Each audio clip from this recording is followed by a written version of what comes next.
Every day, Sir Topham Hatt came to the station to catch his train. "Hello," he always said to Thomas. "Don't let the silly freight cars tease you. Remember, you have an important job as a special helper in the train yard."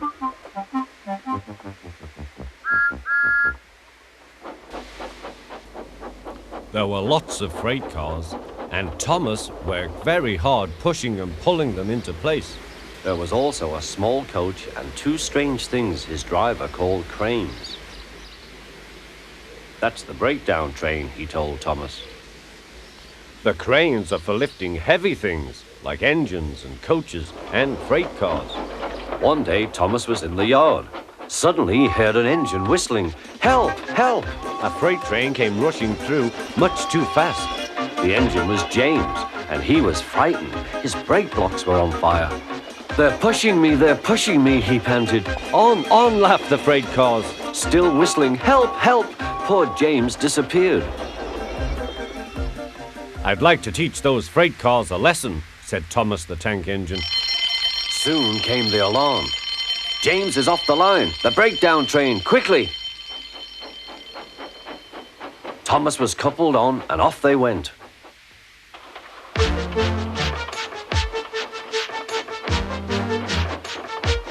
Thomas worked his hardest. "Hurry, hurry, hurry," he puffed. He wasn't pretending to be like Gordon. He really meant it. "Bother those freight cars and their tricks. I hope poor James isn't hurt."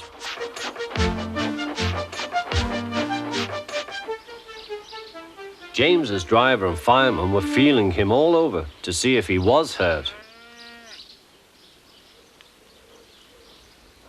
"Never mind, James," they said. "It was those silly freight cars on your old wooden brakes that caused the accident." Thomas pushed the breakdown train alongside. Then he pulled away the unhurt freight cars. Oh dear, they groaned. Serves you right, puffed Thomas. He was hard at work, puffing backwards and forwards all afternoon. This'll teach you a lesson, he told the freight cars. And they answered, yes it will.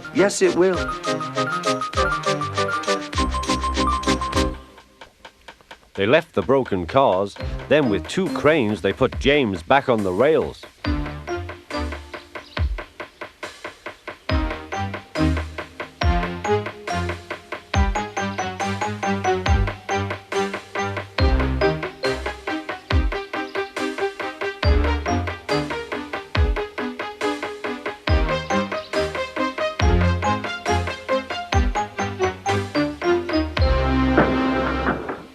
He tried to move, but he couldn't, so Thomas helped him back to the shed.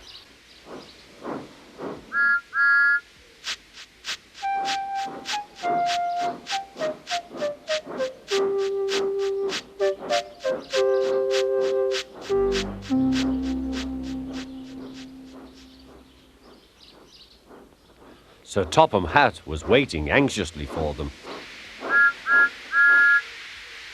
Well, Thomas, he said, I've heard all about it and I'm very pleased with you. You're a really useful engine. James shall have some proper brakes and a new coat of paint. And you shall have a branch line all to yourself. Oh, thank you, sir, said Thomas. Now Thomas is as happy as can be. He has a branch line and two coaches called Annie and Clarabel. He puffs proudly backwards and forwards with them all day.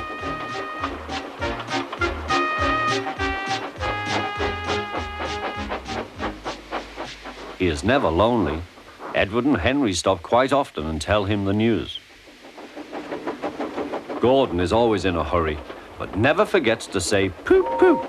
And Thomas always whistles peep, peep in return.